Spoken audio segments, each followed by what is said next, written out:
오늘 우리에게 주신 하나님의 말씀은 마가복음 1장 21절에서 28절입니다.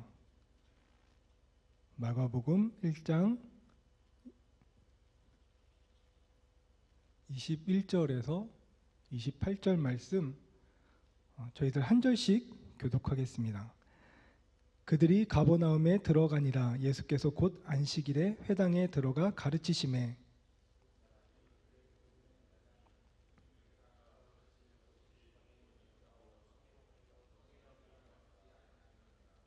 마침 그들의 회당에 더러운 귀신 들린 사람이 있어 소리질러 이르되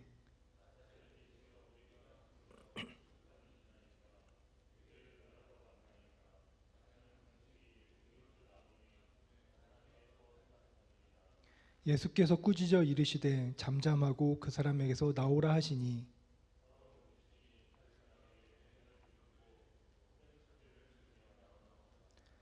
다 놀라 서로 물어 이르되 이는 어찌미냐 권위 있는 새 교훈이로다. 더러운 귀신들에게 명한즉 순종하는도다 하더라. 함께 읽겠습니다. 이 소문이 온 갈릴리 사방에 퍼지더라. 아멘. 담임 목사님 나오셔서 예수님의 권위라는 제목으로 하나님 말씀 전해주시겠습니다. 연일 그 불볕더위입니다. 뜨겁고 습한 그 장마가 계속 이어지고 있기 때문이죠. 그런데 이런 날씨 속에 우리가 뜨거운 대륙으로 아는 남미의 아르헨티나에서는 6월부터 남극의 추위가 몰아닥쳐서 힘들어한다고 합니다.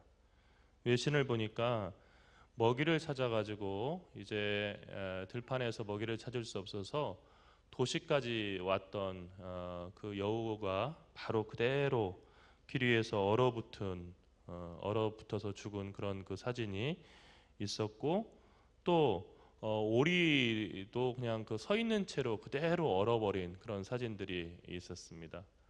가축들도 추위가 와가지고 그 뜨거운 남미에서 그 남극의 추위 때문에 죽어가고 있다고 생각하니 이게 참 우리가 살아가는 이 세상이 얼마나 넓은지 다시 한번 생각하게 됩니다. 우리가 살아가는 이 지구는 작은 별이지만 정말 그 다양한 일들이 동시에 발생합니다. 한쪽에서 더위로 힘들어할 때 다른 한쪽에서는 추위로 힘들어하죠. 하지만 알고 보면 모든 문제는 다 하나입니다. 지구온난화로 인해서 엘니뇨와 라니뇨 현상이 만들어낸 그런 일들이죠. 그런데 지구온난화는 왜 생겼는가 하고 이렇게 보면은 인간이 지나친 욕심 때문에 자연을 파괴했고, 그 결과 자연이 이제는 인간이 그 파괴한 그 모습 이상으로 인간이 더 이상 살아갈 수 없는 환경을 제공하는 겁니다. 이렇게 보면은 지구라고 하는 마을 전체에서 이렇게 생각할 때 인간이라고 하는 존재는 스스로 만물의 영장이라고 하지만은 말썽꾸러기일 뿐이고, 지구 마을 전체의 삶에는 전혀 도움이 되지 않는 그런 그 존재입니다. 그러니까 인간들이 말하는 발전이라고 하는 것도 지구 전체의 관점에서 볼 때는 착취와 파괴인 경우들이 대부분이고, 다른 그런 피조물들, 그런 다른 동물과 식물들은 인간들이 이렇게 발전해야 된다는 것에 대해서 함께 이 지구에 살아가는 그런 거주자들로서 과연 동의할까 하는 생각도 듭니다. 이처럼 말썽꾸러기인 사람에게는 항상 용서와 희망이 필요합니다. 그런데 그 용서와 희망은 우리 자신에게서 나오지 않고 위로부터 옵니다. 인간은 죄를 짓고 하나님은 용서하신다라고 하는 서양의 속담이 우리에게 말하는 것처럼 모든 용서는 하나님에게서만 나오는 것입니다. 사람은 빵보다는 희망을 먹고 살아가는 존재다라고 그렇게 이야기하는 그 신학자가 있습니다. 희망 역시 하나님에게서만 나옵니다. 예수 그리스도는 우리에게 희망을 주시는 분이십니다. 희망을 주시러 이 세상에 오신 거죠. 그런데 희망의 원천은 바로 그리스도 자신이시고 또 하나님 자신이십니다. 우리가 하나님에게 희망을 걸 수 있는 그런 근거는 이 성경 전체에 걸쳐 있는데, 정말로 삶이 어둡고 절망스럽고 너무 무거워서 도대체 한 걸음도 더 걸어갈 수 없다고 생각했던 사람들이 그들을 찾아오는 하나님을 만났고 하나님이 그 사람들의 부르짖음에 귀를 기울이셨고 그 사람들을 도우셨고 그 사람들의 삶이 변했다고 하는 것이 수천 년 동안에 하나님의 그 구원의 역사를 경험한 사람들이 한결같이 증언하는 거예요. 그러니까 삶의 시간과 장소도 달랐고 하는 일도 달랐고 그리고 정말 그들의 처지도 달랐고 다 달랐지만은 하나같이 얘기하는 것은 하나님을 만나면 그리고 그분이 도우시면 그리고 그분이 함께 하시면은 어떤 문제들도 다 해결이 될 수 있다 하는 것이 바로 성경에 나오는 사람들의 한결같은 증언입니다. 또 문제가 있는 자리에는 반드시 사람들의 부르짖음이 있었고 그리고 그 부르짖음을 하나님께서 반드시 들으셨고 하나님이 도우셨다고 하는 것이 성경에서 일관되게 우리에게 이야기하는 것이죠. 예수님이 어느 날 가버나움 회당에서 사람들에게 성경 말씀을 가르치셨습니다. 사람들이 들으면서 한결같이 느낀 것은 정말로 그 하나같이 이렇게 느낀 것은 예수님이 가르치시는 것이 서기관들과 매우 다르구나라고 하는 것이었습니다. 여러분, 서기관들은 성경에 능통한 신학자들이고 일타 강사들이었습니다. 그러니까 서기관들만큼 성경을 잘 아는 사람이 없었습니다.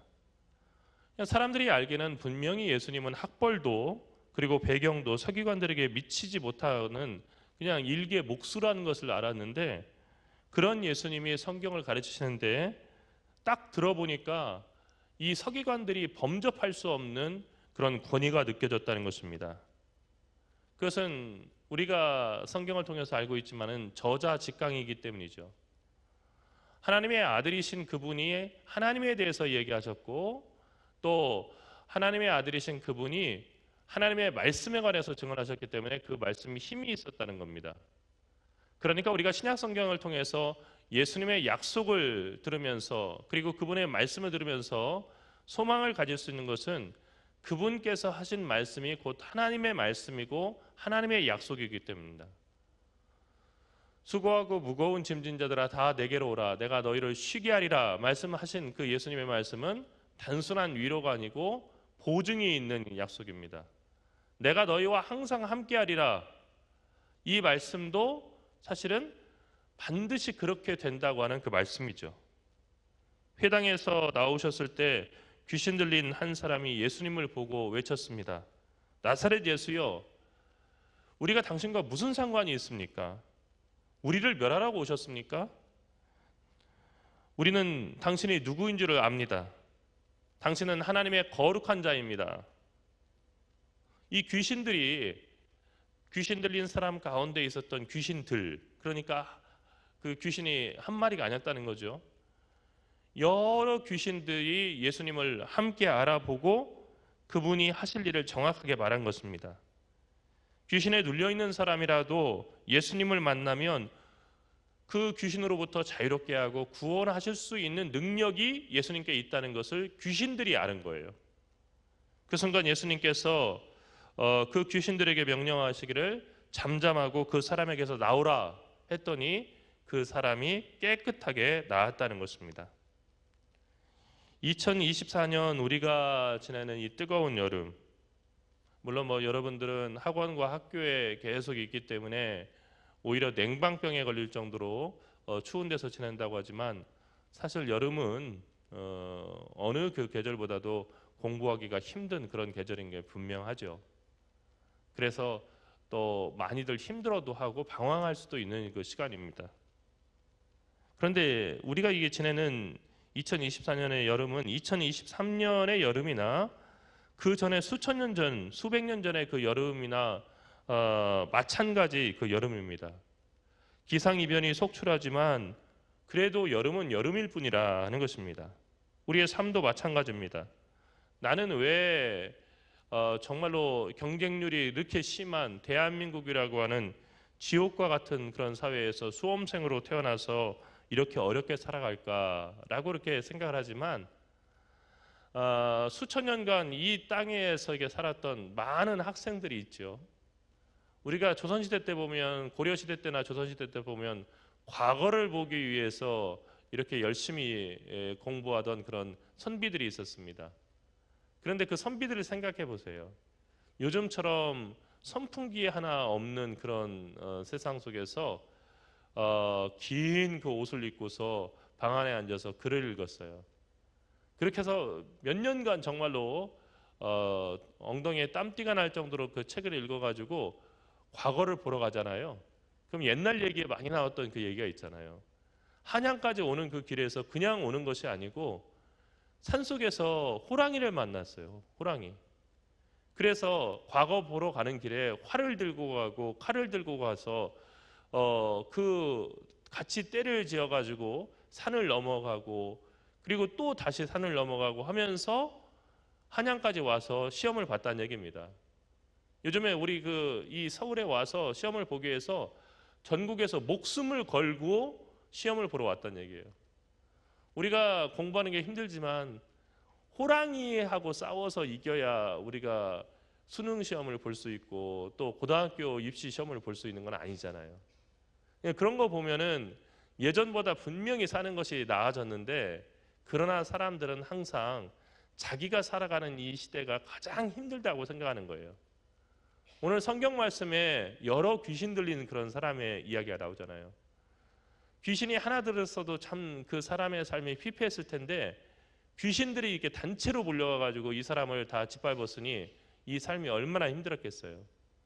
하지만 사람들은 남들의 정말 그 삶 가운데 무거운 그 짐보다는 자기의 그 손가락에 박히는 작은 그 가시에 더 신경이 쓰이는 것이 사람의 인지상정인 거예요. 어찌 보면은 우리에게 귀신 들리지는 않았지만은 그 이상으로 우리의 삶을 무겁게 짓누르는 여러 가지 어려움들이 있지요. 하지만 긴 역사의 그 흐름 속에서 그리고 다른 사람과의 삶 속에서 보면은 우리가 혼자가 아니라는 거예요. 과거에도 그렇게 살았어요, 사람들은요.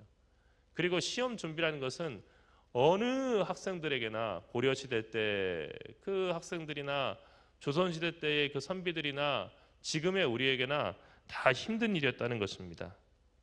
중요한 것은 삶은 예나 지금이나 큰 차이가 없다는 거예요. 더 중요한 것은 항상 우리의 삶에는 위기만 찾아오는 것이 아니라 하나님의 용서와 도우심과 구원도 함께 찾아온다는 겁니다. 여러분, 우리가 흔히 생각할 때 이렇게 여러분들이 주일날 한 30여 분 교회에 머물면서 드리는 예배는 하나님의 거룩한 일이고 그리고 여러분들이 일주일 동안 나가서 학원이나 학교 그리고 집에서 하는 공부는 세상 일이고 거룩하지 않은 일이라고 이렇게 생각할 수 있어요. 하지만 이것은 매우 이분법적인 생각이고 그리고 성경이 지지하지 않는 생각이에요. 성경에서 거룩한 일이라고 하는 것은 이 일은 거룩하고 저 일은 거룩하지 않다라고 이렇게 딱 구분되어 있는 것이 아니고 하나님과 함께 하는 모든 일들은 거룩한 일이 되는 거예요.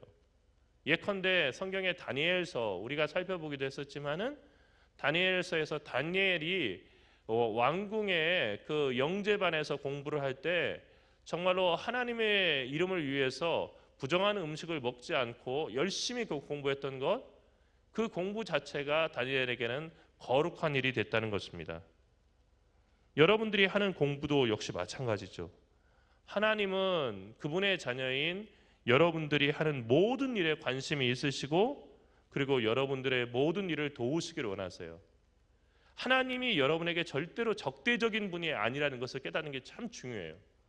하나님은 여러분 이상으로 여러분의 인생에 대해서 큰 계획을 가지고 계시고 여러분이 정말 인생을 통해서 아름다운 열매를 맺히기를 지금도 관심을 가지시고 관심만 가지셨을 뿐만 아니라 그것을 충분히 도우실 수 있는 힘을 가지고 여러분과 함께 하신다는 거예요. 하나님이 여러분을 돕기 위해서 항상 여러분 곁에 계신다고 한다면 그것보다 더 든든한 백은 없는 거죠. 여러분은 혼자 공부하는 게 아니라는 거예요. 하나님과 함께 하는 거예요. 그리고 도움이 필요할 때 하나님께 지금 도움이 좀 필요합니다. 제가 많이 지칩니다. 그리고 제가 공부하는데 잘 이해가 안 됩니다. 지혜를 좀 주십시오. 체력을 주십시오. 이렇게 기도하면은 항상 주시겠다고 하는 약속도 여러분에게 이미 주셨어요. 그러므로 그분을 항상 믿고 도움을 청하십시오. 그리고 그분과 함께 하십시오. 여러분이 무슨 일을 하든지 그 일은 하나님이 함께 하신다고 한다면 거룩한 일이고 하나님의 일이 될 수 있습니다. 또 그분에게는 그럴 만한 권세가 있다고 하는 것, 여러분들이 잊어서는 안 될 겁니다. 귀신들조차도 인정한 그 권세로 여러분과 함께 하시면서 여러분이 하는 그 모든 일 가운데 그 일을 통해서 하나님이 여러분을 사랑하시고 여러분을 도우신다는 것을 깨달아 알게 하실 거예요. 그러므로 하나님과 함께 공부하세요. 그리고 하나님께 모든 도움을 청하세요. 하나님은 반드시 여러분을 홀로 놔두지 아니하시고 모든 사람들 가운데서 하나님이 도우시는 사람이 어떠한 열매를 맺는지를 보여주기 위해서 여러분과 동행하실 겁니다. 기도하겠습니다. 살아계신 하나님, 은혜와 사랑이 참으로 감사드립니다. 저희들이 어려운 시간을 보낼 때 그 시간 가운데 늘 저희와 함께 하시고 저희를 도우시며 인도하셔서 하나님이 우리를 사랑하시고 그리고 우리를 도우시기 원하신다는 것을 우리 스스로 깨달아 알게 하시고 눈으로 보고 귀로 들을 수 있도록 인도하심을 감사드립니다. 더운 여름을 지나고 있는데 하나님, 이 날씨 때문에 저희들이 미래를 향한 저희들의 노력과 수고가 사그라지지 않도록 인도하여 주시옵소서. 항상 주님의 도우심을 의지하면서 순간순간 주께서 주시는 그 힘을 가지고 최선을 다해서 배우고 익히게 인도하여 주시옵소서. 저희들 혼자 잘 먹고 잘 살려고 공부하는 것이 아니라 하나님의 거룩한 뜻을 이루고 그리고 우리를 통해서 복을 받을 세상의 사람들과 이 세상 모든 피조물들을 생각하면서 하나님의 크신 뜻을 이루기 위해서 큰 뜻을 품고 공부하며 또 배울 수 있도록 여기 머리 숙인 당신의 사랑하는 아들 딸들 가운데 함께하여 주시옵소서. 그리고 마지막으로 간절히 기도하기는 정말로 이 자리에 있는 모든 주님의 자녀들 간절히 바라고 최선을 다해서 공부하고 있는 그 공부들이 정말로 실패하지 않도록 인도하여 주시옵시고 좋은 열매로 결실할 수 있도록 끝까지 주께서 붙잡아 주시옵소서. 이 모든 것을 사랑하신 예수 그리스도 이름으로 간절히 기도리옵나이다.